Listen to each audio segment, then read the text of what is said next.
الحمد لله نحمده ونستعينه ونستغفره ونؤمن به ونتوكل عليه ونعوذ بالله من شرور أنفسنا وسيئات أعمالنا من يهده الله فلا مضل له ومن يضلل فلا هادي له أشهد أن لا إله إلا الله وحده لا شريك له وأشهد أن محمدا عبده ورسوله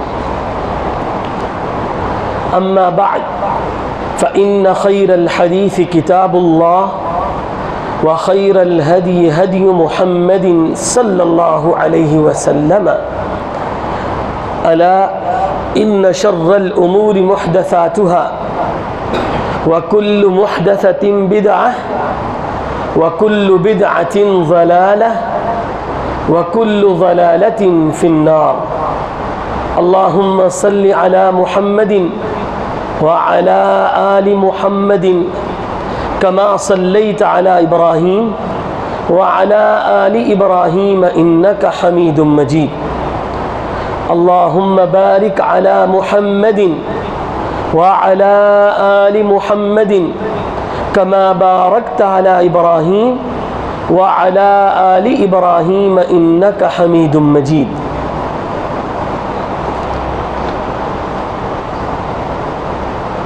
اللهم انفعنا بما علمتنا وعلمنا ما ينفعنا وزدنا علما أعوذ بالله السميع العليم من الشيطان اللعين الرجيم بسم الله الرحمن الرحيم أولئك الذين امتحن الله قلوبهم للتقوى لهم مغفرة وأجر عظيم صدق اللہ العظیم۔ تمام قسم کی تعریفات اللہ احکم الحاکمین کے لیے ہیں۔ درود و سلام امام الہدا امام الانبیاء جناب محمد الرسول اللہ صلی اللہ علیہ وسلم کی ذات گرامی قدر پر۔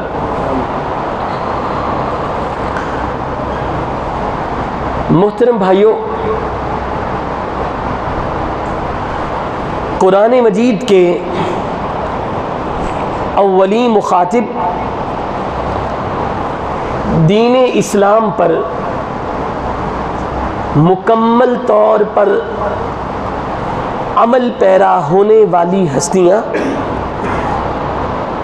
نبی کریم صلی اللہ علیہ وسلم کے سفر و حضر، جلوت و خلوت اور امن و خوف کے ساتھی آپ سے دین کو لے کر کما حق اس کو آگے روئے زمین پر منتقل کرنے والے عظیم مصلح اور دائی نبی کریم صلی اللہ علیہ وسلم پر اپنی جان کے نذرانے کو ہمہ وقت اپنی ہتھیلی پر رکھ کر آپ کے لیے اور اس اسلام کے لیے قربان کرنے والے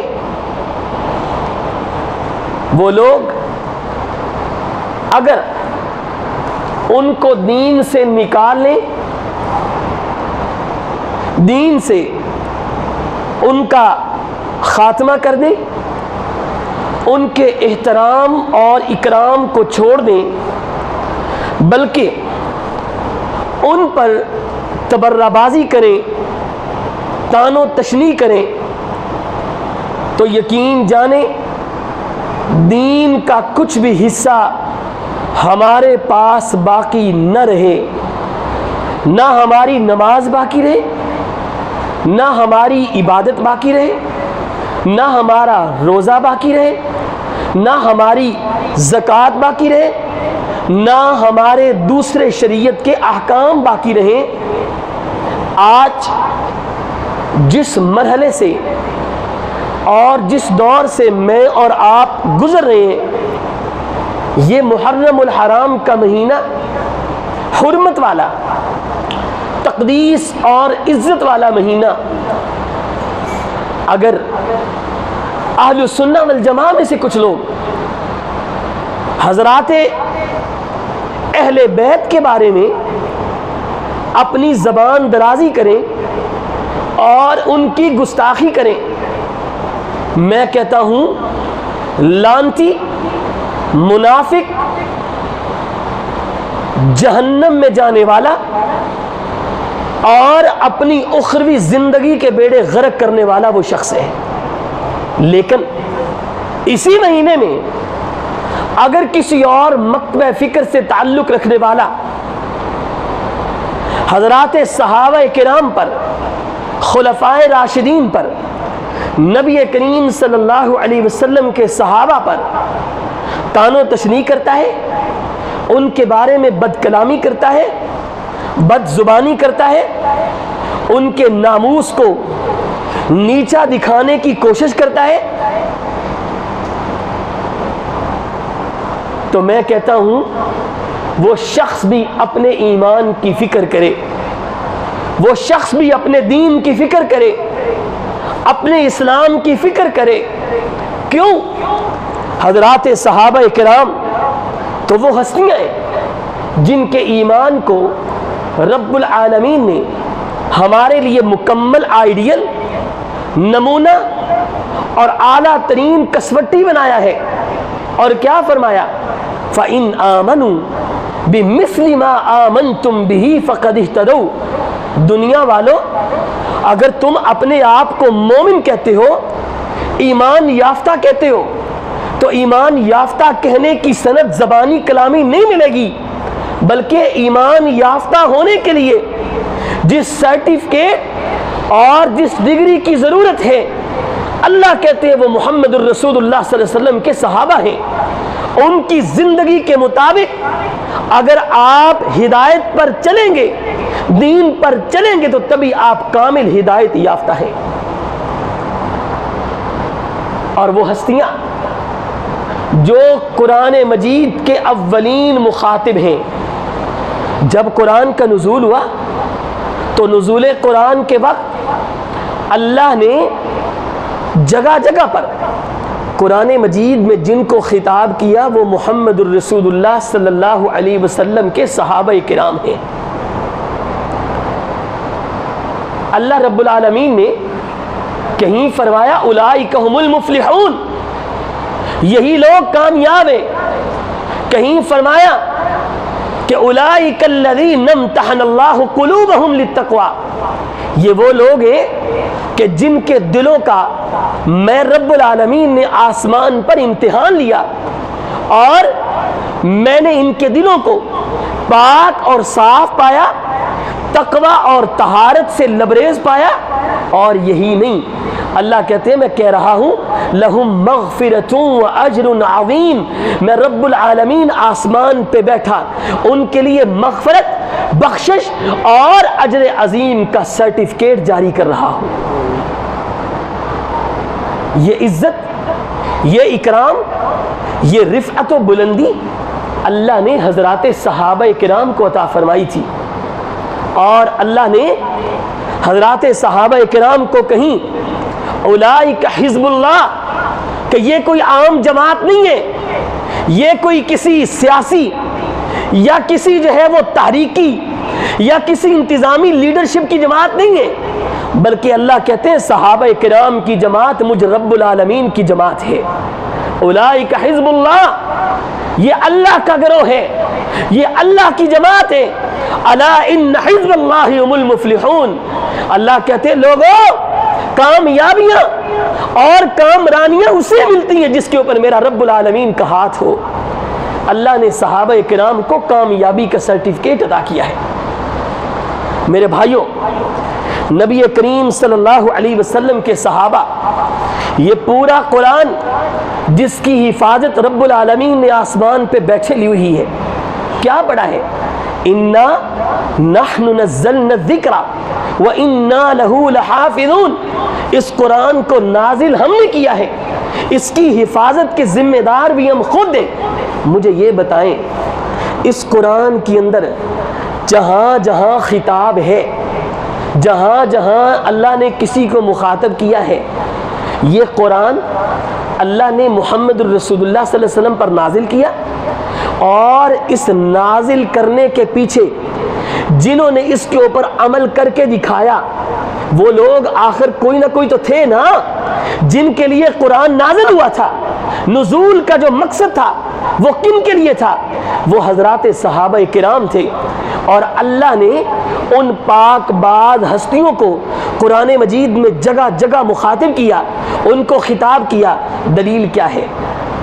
قرآن مجید کن کو خطاب کر رہا ہے؟ سب سے پہلے قرآن مجید کے مخاطب کون ہیں؟ صحابہ کرام ہیں. قرآن مجید کے مخاطب کون ہیں؟ صحابہ کرام ہیں. اللہ نے اس وقت کو یاد کریں جب حضرت خولہ کو ان کے خامن نے کہا کہ انت علیہ کظہر امی، تم میرے لیے میری ماں کی طرح ہو. جب یہ کہا تو جاہلیت میں ایسے بول طلاق تصور کیے جاتے تھے، عورت مرد سے علیحدہ ہو جاتی تھی. جیسے ہی حضرت خولہ نے اپنے خامن سے ان الفاظ کو سنا، پریشان ہو گئیں، فوراً اللہ کے نبی کے پاس آئیں اور آ کر کہا اللہ کے رسول، میرے خامن نے اس طرح کے کلمات بول دیے ہیں، مجھے کہا کہ تم میری ماں کی طرح ہو. نبی کریم صلی اللہ علیہ وسلم نے جاہلیت کا جو طریقہ تھا اس کو سامنے رکھ کر اللہ کے نبی نے فرمایا تو پھر تو تمہیں طلاق ہوگی، اب تم علیحدہ ہو جاؤ. تو ایسی صورت میں حضرت خولہ رضی اللہ تعالی عنہا اپنے گھر میں آئیں اور آ کر رونے لگ گئیں. اللہ سے تعلق کو ملایا، اللہ سے رابطہ کیا، رونے لگ گئیں، کہنے لگیں اللہ اس پریشانی میں مجھے تیرا ساتھ چاہیے، تیرے مدد کی ضرورت ہے. اللہ میں تو اپنے خامن سے جدا ہو جاؤں گی اور میں یہ نہیں چاہتی کہ میں اپنے خامن سے علیحدہ ہوں. اس طرح کی اللہ سے کال ملائی. رب نے آسمان سے فوراً قرآن کو نازل کیا. اللہ نے کہا کہ قد سمع اللہ قول التی تجادلک فی زوجها وتشتکی الی اللہ. اللہ نے 28ویں پارے کی سورۃ المجادلہ کا آغاز نازل کیا، ابتدا نازل کی اور فرمایا اے نبی یہ جو عورت آپ سے مسئلہ پوچھنے کے لیے آئی ہے اس کا خامن اس کے اوپر حرام نہیں ہوا اور نہ ہی یہ اپنے خامن کے لیے حرام ہوئی ہے. اے اللہ کے نبی ان کو بتا دیجئے اگر یہ آج کفارہ ادا کرتے ہیں میرے رب العالمین کا فیصلہ ہے کہ یہ اب بھی گھر اپنا بسا سکتے ہیں. مجھے یہ بتائیں یہ اللہ نے کس کو مخاطب کیا تھا؟ حضرات صحابہ کرام کو. ایک خاتون تھی صحابیہ، اس نے اللہ سے رابطہ کیا، اللہ نے فوراً اس کی آسمان پہ آواز کو سنا اور قرآن نازل کر دیا.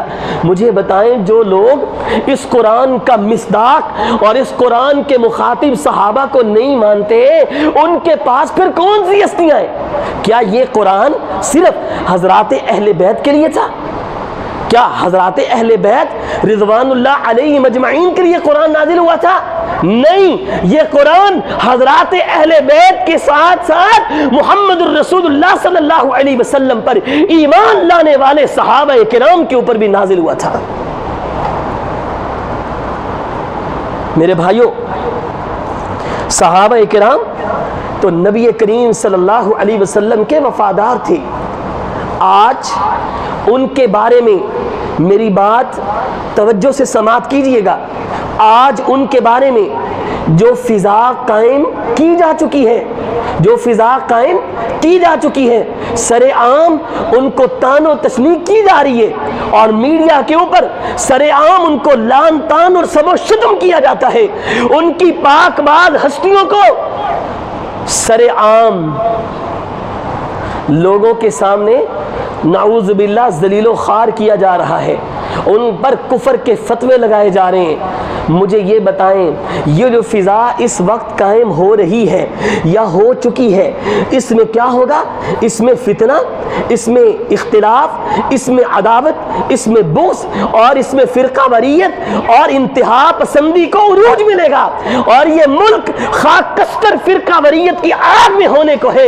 اور اللہ کی قسم میں یہ چاہتا ہوں اور میں یہ کہنا چاہتا ہوں کہ اگر کوئی سنی عالم ہے وہ سٹیج پر صحابہ کرام کے بارے میں اپنی زبان کو لگام دے کر رکھے, اور اگر کوئی کسی دوسرے مکتب فکر کا عالم ہے وہ اپنی زبان کو حضرات صحابہ کرام کے بارے میں زبان لگام میں دے کر رکھے اور اہل بیت کے بارے میں اپنی گستاخی نہ کرے, اللہ کی قسم وہ اللہ کا بھی مجرم ہوگا اور اللہ کے رسول کا بھی مجرم ہوگا. وہ لوگ تو وہ تھے جن کی صدق و وفا کی اور جن کی عدالت کی اور جن کی پاک بازی کی, جن کی جرأت و شجاعت کی بہادری اللہ رب العالمین نے اس کو آسمان پہ بیٹھے بیان کیا تھا, اور اللہ نے ان کے بارے میں گستاخیاں قبول آسمان پہ نہیں کی تھیں. اور ایک تو میں اور آپ گستاخی کریں, ایک تو میں اور آپ نعوذ باللہ گستاخی کریں ان کی, ایک تو یہ ہے, ایک منافقین گستاخی کریں, ایک یہ ہے.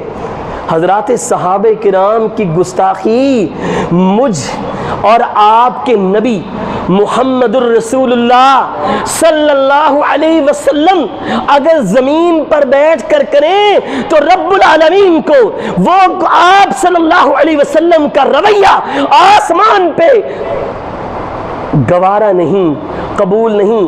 حضرت عبداللہ بن ام مکتوم جو نبینا صحابی تھے, جب وہ آئے اللہ کے رسول دعوت کے کام میں مصروف تھے, دین کے کسی کام میں مصروف تھے, لوگ سامنے بیٹھے ہوئے تھے.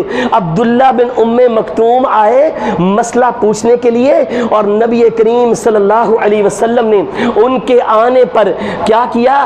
تھوڑا سا ناگواری کا اظہار کیا. اور قرآن نے کتنا خوبصورت 30ویں پارے میں سورت عبس میں نقشہ کھینچ کر مجھے اور آپ کو یہ بتلا دیا ہے کہ کیا کیا تھا محمد الرسول اللہ صلی اللہ علیہ وسلم نے. عبس وتولى, منہ پھیرا, اور عبداللہ بن ام مکتوم کے آنے پر ماتھے پہ تیوری چڑھائی, ماتھے پہ بل پڑے, اور کیا ہوا؟ اللہ کے رسول نے وہ ناگواری کا اظہار عبداللہ بن ام مکتوم کے آنے پر کسی دعوتی مصلحت کے تحت کیا تھا کہ یہ لوگ میرے سامنے بیٹھے ہوئے اور انہیں بھی ابھی سوال پوچھنے کے لیے آنا تھا. رب العالمین نے میرے نبی کریم صلی اللہ علیہ وسلم کے اس چھوٹے سے رویے کو بھی زمین پہ برداشت نہیں کیا تھا. اللہ نے فوراً آسمان سے قرآن نازل کر دیا, کہا میرے محمد صلی اللہ علیہ وسلم سن لیجئے, یہ وہ لوگ ہیں وَاصْبِرْ نَفْسَكَ مَعَ الَّذِينَ يَدْعُونَ رَبَّهُمْ بِالْغَدَاةِ وَالْعَشِيِّ يُرِيدُونَ وَجْهَهُ. اے میرے نبی, یہ تو وہ لوگ ہیں جو صبح و شام آپ کے چہرے کی جھلک کو دیکھنے کے لیے ترستے رہتے ہیں. یہ تو وہ لوگ ہیں جو آپ کے رخ انور کا دیدار کرنے کے لیے تڑپتے رہتے ہیں. یہ آپ سے مخلص ہو کر محبت کرتے ہیں, آپ سے خالص ہو کر ان کا کوئی طمع, کوئی لالچ, کوئی ان کی ہرس نہیں ہے. یہ صرف اور صرف اس لیے آپ سے محبت کرتے ہیں کہ آپ ان کے لیے اللہ کے نبی اور رسول ہیں. اور میں یہ رب آسمان پہ بیٹھا گوارا نہیں کرتا کہ اگر نبی نہ صحابی بھی آئے اور آپ اپنے ماتھے پر سلوٹ لے کر آئیں, اگر رب العالمین اس طرح نہیں برداشت کر سکتا تو آج کل کا اگر کوئی کلمہ پڑھنے والا یہ صحابہ کرام کے بارے میں تبرہ بازی کرے تو رب العالمین کیسے گوارا کریں گے؟ میرے بھائیوں, نبی کریم صلی اللہ علیہ وسلم کے صحابہ اللہ کے نبی کے ساتھ وفادار تھے. انہوں نے بے وفائی نہیں کی, اسلام کے ساتھ, دین کے ساتھ, قرآن کے ساتھ وفاداری کا اظہار کیا تھا. یہ وفاداری تھی نا کہ اپنے گھر بار کو چھوڑ دیا. کس کے لیے؟ اللہ کے رسول کے لیے. اپنے خاندانوں کو چھوڑ دیا, اپنی اولادوں کو چھوڑ دیا, رشتہ داروں سے تعلقات منقطع کر لیے, حتیٰ کہ اگر بیوی کافرہ ہے تو بیوی کو بھی چھوڑ دیا. وہ تو وہ لوگ تھے اور جنہوں نے اسلام کے لیے کیا کیا؟ غزوہ بدر میں حضرت ابو عبیدہ بن جراح نے غزوہ بدر میں اپنے سگے باپ کا سر تن سے جدا کر دیا، وہ تو وہ لوگ تھے جنہوں نے اس دین کی خاطر، اس دین سے وفا کے لیے، محمد الرسول اللہ صلی اللہ علیہ وسلم سے وفا کے لیے حضرت ابو بکر رضی اللہ تعالی عنہ غزوہ بدر میں میدان میں آمنے سامنے ہیں کافروں کے ساتھ، اور حضرت ابو بکر کے بیٹے وہ بھی اس وقت ابھی تک مسلمان نہیں ہوئے، جنگ بدر میں کافروں کی طرف سے لڑنے کے لیے آئے ہوئے ہیں، اور بیٹا کیا کہتا ہے باپ کو، ابا جان غزوہ بدر میں جب آپ لڑ رہے تھے میری تلوار اس کے نیچے آپ کئی دفعہ آئے ہیں، لیکن میں نے آپ کے ادب و احترام کو ملحوظ خاطر رکھا، میں چاہتا تو آپ کو میں قتل کر سکتا تھا۔ یہ کون کہہ رہا ہے؟ بیٹا کہہ رہا ہے۔ کس کو کہہ رہا ہے؟ باپ کو۔ اور باپ کون ہے؟ حضرت ابو بکر صدیق رضی اللہ تعالی عنہ کہتے ہیں میں چاہتا، بیٹا کہتا ابا جان میں چاہتا تو میں آپ کو قتل کر سکتا تھا، کتنی دفعہ آپ میری تلوار کے نیچے آئے ہیں، لیکن میں نے آپ کے ادب و احترام کی خاطر آپ کو چھوڑ دیا، آپ کی جان بخشی کی۔ حضرت ابو بکر فرماتے ہیں او میرے بیٹے، اگر اس وقت میری تلوار کے نیچے تیرا سر آتا تو ابو بکر یہ کبھی بھی نہ سوچتے کہ میرے بیٹے کا سر ہے، میں اللہ کا دشمن سمجھتے ہوئے، رسول کا دشمن سمجھتے ہوئے، دین کا دشمن سمجھتے ہوئے میں تلوار مار کر تیرے سر کو تن سے جدا کر دیتا۔ یہ تو وہ ہستیاں تھی۔ حضرت عمر بن خطاب نے غزوہ بدر میں اپنے سگے ماموں کو قتل کیا، پھر بھی آج اگر لوگ کہیں کہ یہ بے وفا تھے نبی صلی اللہ علیہ وسلم کے ساتھ، میں کہتا ہوں اللہ کی قسم وہ بھولے ہیں، تحقیق سے دور ہیں، دین کی کتابوں سے دور ہیں، مطالعے سے دور ہیں۔ نبی کریم صلی اللہ علیہ وسلم کے وہ مخلص ساتھی تھے۔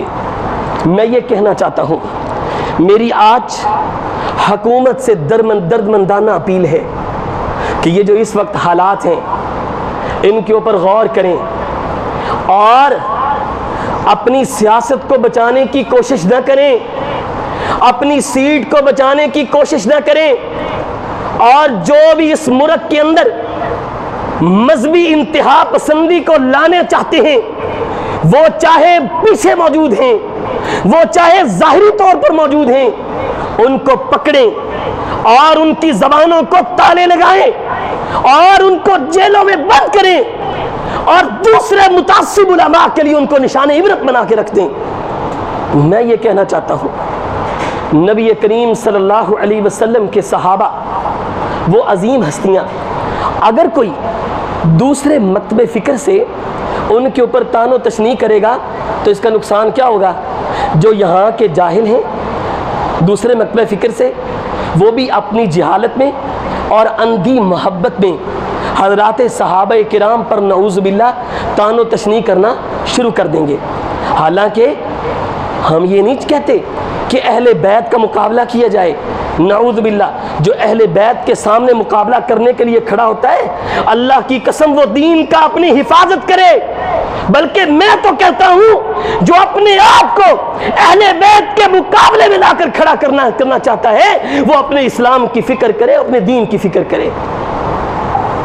اللہ قرآن مجید کے اندر ایک اصول بیان کر رہے ہیں، اللہ کہتے ہیں وَلَا تَسُبُّ الَّذِينَ يَدْعُونَ مِن دُونِ اللَّهِ فَيَسُبُّ اللَّهَ عَدْوًا بِغَيْرِ عِلْمٍ۔ اللہ کہتے ہیں کہ اگر کوئی کافر آپ کے رب کو برا بھلا کہتا ہے، آپ کے الہ کو، آپ کے معبود کو برا بھلا کہتا ہے، اپنی زبان درازی کرتا ہے کس کے بارے میں؟ اللہ کے بارے میں، تو اللہ کہتے ہیں کہ مقابلہ کرتے ہوئے اس کافر کے ساتھ تم ان کے خداؤں کو برا بھلا نہ کہو۔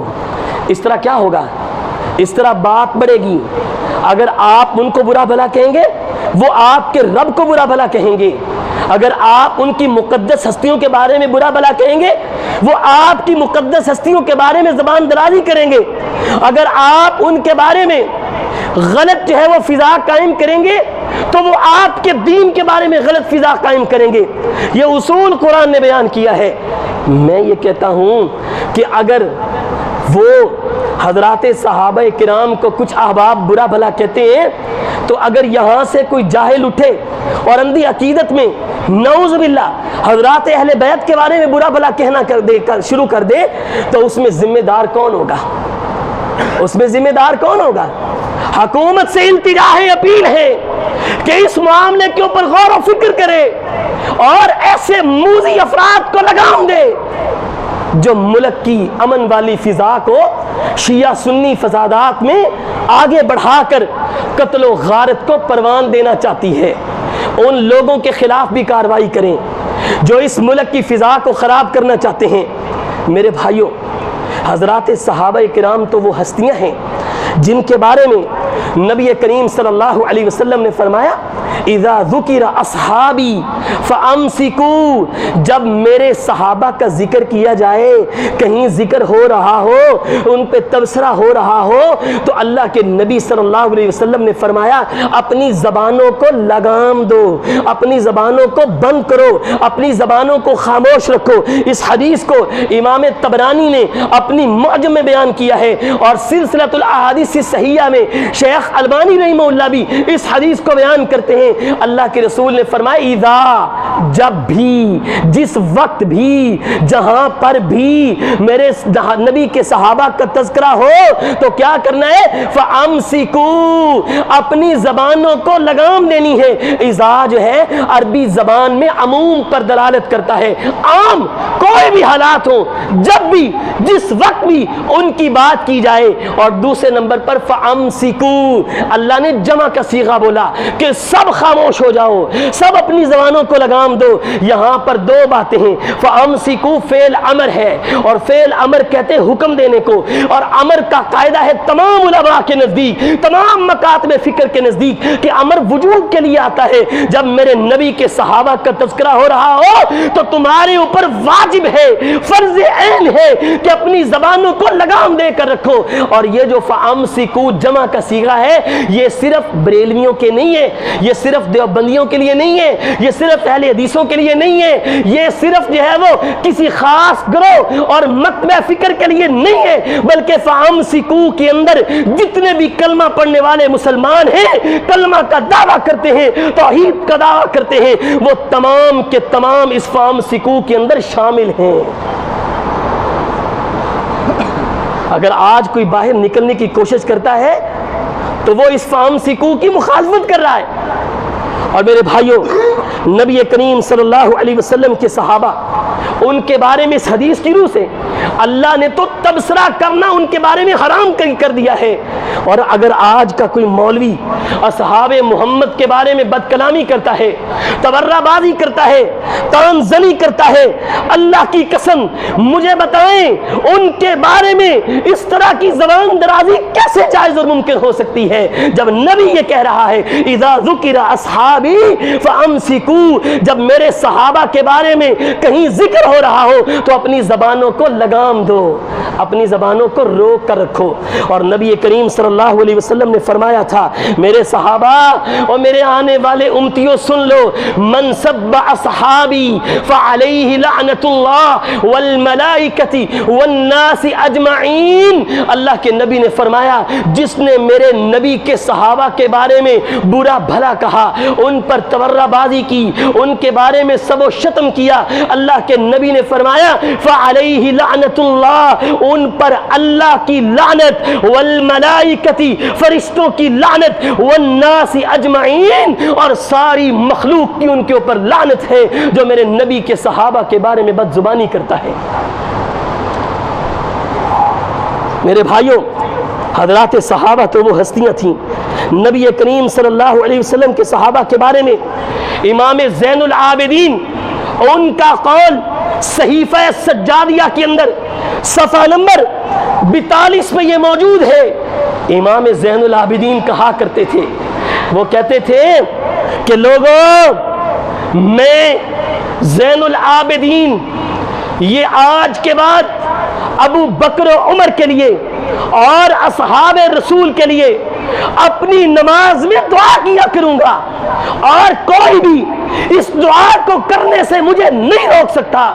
میرے بھائیوں، حضرات صحابہ کرام کے بارے میں، ان کے دفاع کے بارے میں حضرت امام جعفر صادق رضی اللہ تعالی عنہ رحمہ اللہ، ان کا یہ قول جس کو امام لالکائی نے شرح اصول اعتقاد اہل سنہ والجماعہ ان کی کتاب ہے، اس کے اندر صحیح سند کے ساتھ یہ نقل کیا ہے، اور یہ فرماتے ہیں حضرت امام جعفر صادق، اللہم انی احب ابا بکر و عمر و اتولاہما، اے اللہ میں ابو بکر و عمر سے محبت کرتا ہوں، اور اللہ میں ابو بکر و عمر کی خلافت کو، ان کی ولایت کو اور ان کی امارت کو میں قبول کرتا ہوں۔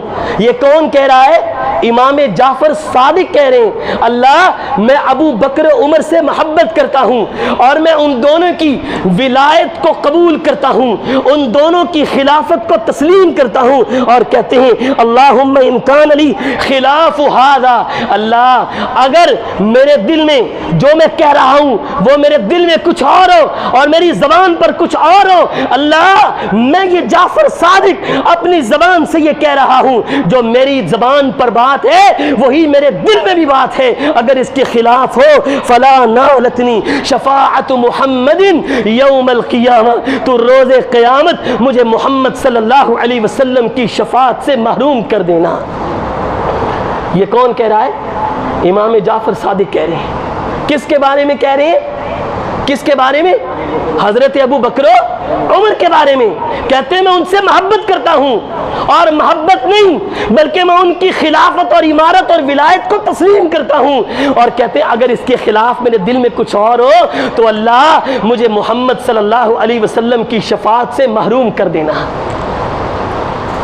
میرے بھائیوں، امام جعفر صادق کا دوسرا قول فضائل الصحابہ امام احمد بن حنبل کے اندر صحیح سند کے ساتھ موجود ہے۔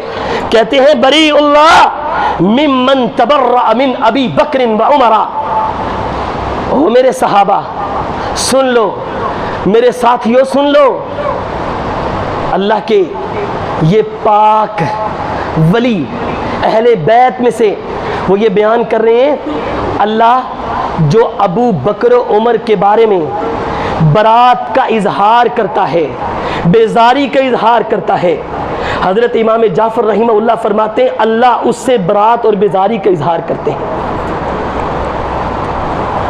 میرے بھائیوں، حضرت ابو جعفر بن علی بن حسین بن باقر وہ اس قول کو ذکر کرتے ہیں، وہ کہتے ہیں من جہل فضل ابی بکر و عمر فقد جہل سنہ، جو بندہ ابو بکر و عمر کی فضیلت سے جاہل ہے، جو بندہ ابو بکر و عمر کی فضیلت کو نہیں مانتا، جہالت یا انکار کی صورت میں وہ جاہل ہے، فقد جہل بالسنہ، وہ ہزاروں کتابیں رکھ لے، وہ ہزاروں من گھڑت قصے رکھ لے، وہ ہزاروں باتیں برسر منبر پر بیان کر لے، جھوٹ بول بول کر لوگوں کو جتنا مرضی قائل کر لے، یہ امام کون ہے؟ حسین باقر، وہ کہتے ہیں کہ جو ابو بکر و عمر کی فضیلت کے بارے میں جاہل ہے وہ نبی کریم صلی اللہ علیہ وسلم کی سنت کے بارے میں بھی جاہل ہے۔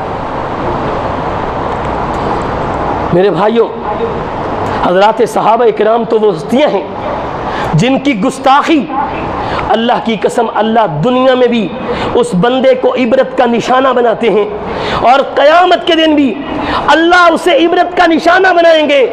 اس لیے میرے بھائیوں، آج کے اس خطبہ جمعہ کے اندر میں اور آپ یہ سیکھ کر جائیں کہ ہم اہل بیت سے محبت کرتے ہیں، ہم اہل بیت سے بھی محبت کرتے ہیں، بولے نا میرے ساتھ، ہم اہل بیت سے محبت کرتے ہیں، اور جو اہل بیت کا منکر ہے، ان کی فضیلت کا انکاری ہے، ہم اسے لعنتی سمجھتے ہیں، ہم اسے منافق سمجھتے ہیں، ہم اسے جہنم میں جانے والا سمجھتے ہیں، ہم اسے بلکہ اسلام میں بھی نہیں سمجھتے، اسلام میں بھی نہیں سمجھتے۔ اور ہم یہ بھی کہتے ہیں، یہی تو اہل سنہ والجماعہ کا عقیدہ ہے، اعتدال پر مبنی، جس کے اندر اللہ نے میانہ روی رکھی ہے، یہی وہ